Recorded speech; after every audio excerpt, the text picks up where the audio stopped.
So, debt is good. Bank credit helps to grow the economy. But how exactly does that work? Well, imagine an entrepreneur who borrows, say, 1 million euros in order to have a car factory built. Then the total debt of the economy increases by 1 million, and the borrowed money is used to pay the builders who build the factory, and it's used to pay factory workers who make the cars. So the new money is now income to workers and builders, and it circulates in the economy. Money creation, in this example, is not just debt creation. It also helps increase the total income, or the gross domestic product, the GDP. In this example, both debt and income rise. If that is all that debt could ever do, then why are we in a debt crisis? The quick answer is, of course, that there can be too much debt. This means we have so much debt compared to our income that it can no longer be repaid out of income without problems. This is the situation for many firms, households, governments, indeed for many entire economies.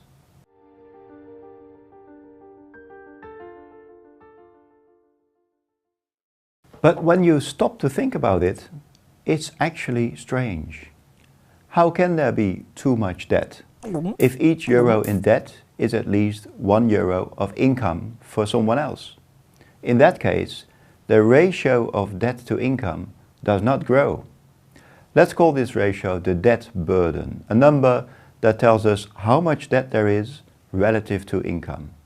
When all debt is used to generate income, the debt burden will not go up. It cannot go up because there cannot be too much debt. All of it is spent in such a way that it provides us with the income that we can use to repay the debt.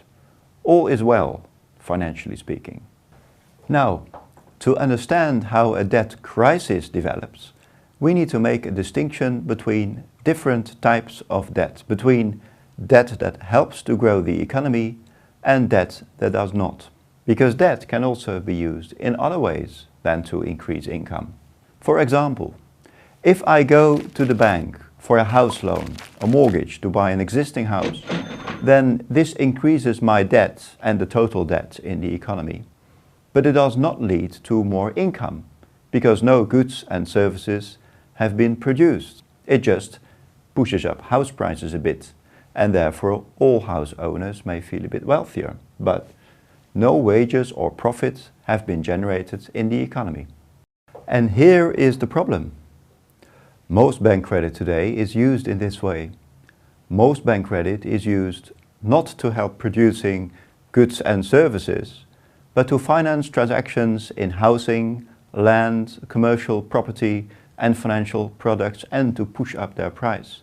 This price increase is a capital gain on assets, but there is no income or profit from production of goods and services. Borrowing to invest in existing assets grows our debt, but not our future income. That means the debt burden goes up.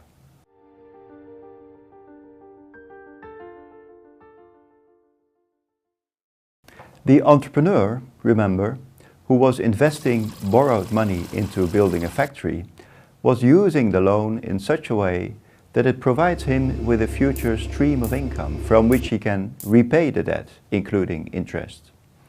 If the business plan is solid, there will not be a debt problem for the entrepreneur or for the economy. On the contrary, the loan will make it possible for him to increase his profits and create jobs, and so help grow the economy. But in our house example, the mortgage does not lead to income creation. So the debt has to be repaid out of the income of whoever bought the house and took the mortgage.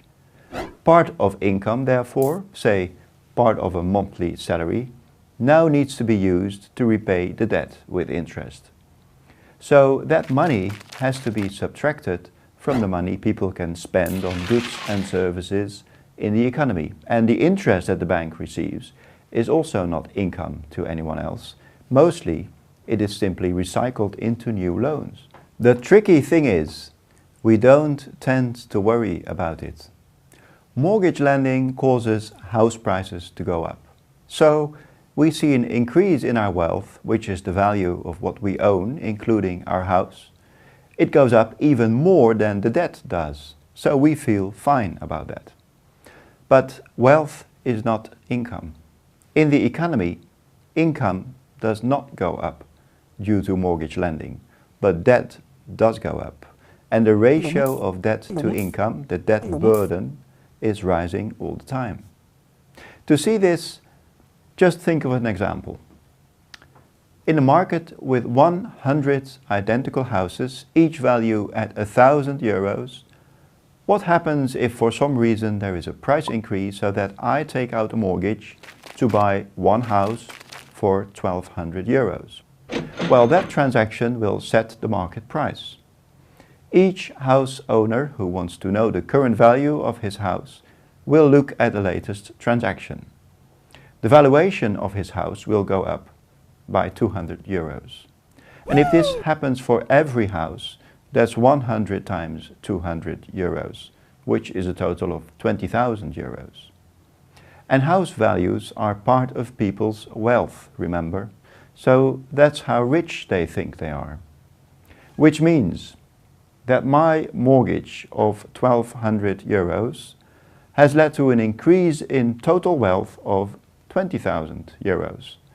99 people are now richer, not because their income has gone up, but because of debt creation by one person and his bank. So here we found what that can do, apart from increasing income. It can increase wealth if it is used not to invest in production, but to invest in existing assets, in houses or land or shares or whatever financial products. In fact, once this starts, people may start feeling so much richer that they think it is safe and attractive to borrow even more. Getting an additional mortgage to invest in a booming housing market seems a good idea, or perhaps the mortgage can be increased a bit to pay for that new car.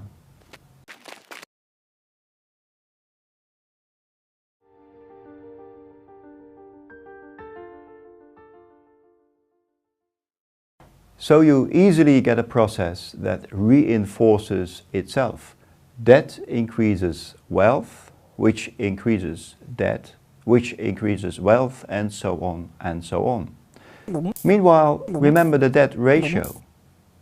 Debt is rising, income is not. So the debt ratio or the debt burden is going up all the time. So it's more difficult to repay debt from income.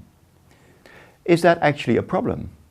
With so much wealth, surely there's another way to repay debts if you have to, not out of income, but by selling some assets. This idea is just a reason that people will borrow without a worry while asset prices are rising. They think they can always sell assets to pay their debts if they have to. Asset values are rising faster than debts, after all. So this market is not self-correcting the way we like to think about markets with demand and supply. There is no tendency to equilibrium the way we learn about it in economics textbooks. If the price for carrots goes through the roof, you will want to eat other things. So prices go up, demand goes down, and then the price falls back again. There is a tendency towards equilibrium. But with houses, things are different. If prices go up, everyone wants to own a house to share in the capital gains. So demand for houses goes up more than supply. And with falling asset prices, everyone wants to get rid of assets. So supply increases more than demand. This instability is even bigger if borrowing can quickly inflate the market. Money can be created instantaneously at a keystroke and be poured into the market. Something that can never happen in the market for carrots. And this is the reason why market economies have always had booms and bubbles in their asset markets, which can grow really large and destructive. And the biggest asset market in each economy is the property market for land and houses. And most credit that banks today create is mortgage credit.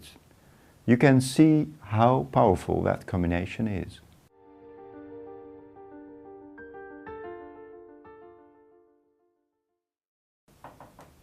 It's been quite a story, but now we can start seeing how credit and debt harm the economy instead of helping it. During the boom, there are three harmful effects which tend to go unnoticed. One is when asset prices rise quickly, banks will want to invest more in asset markets and less in the production of goods and services, which gives lower returns. Another effect is when the debt burden increases, more and more of our household income is going to debt repayment, and this means less money is available for purchasing goods and services. In both ways, the economy suffers from a financial boom, though this will be masked by the abundant purchasing power that debt itself provides. And finally, with rising asset markets, there will be big gains for those who already own assets, the rich, and much smaller gains for those who need to borrow in order to obtain assets, the middle classes. So a financial boom will increase inequality, which is also bad for economic growth. And it all started with this simple distinction. Is credit used to support the production of goods and services? Or is it used to invest in and inflate asset markets? This difference is not a distinction you will find in economics textbooks or even in advanced macroeconomic models. In fact, the absence of this distinction is a key reason why the credit crisis and all that followed came as such a surprise to most economists. On the one hand, we have credit going to the economy of goods and services where it pays for wages and profits. On the other hand, credit going to property and asset markets, pushing up asset prices. The first type grows the economy and is mostly helpful. The second type of credit may help the economy, but also increases the debt burden, and it introduces new risk, and it's harmful at high levels. So now we've looked at the boom and its harmful effects, but while the boom is bad enough already, what about the bust?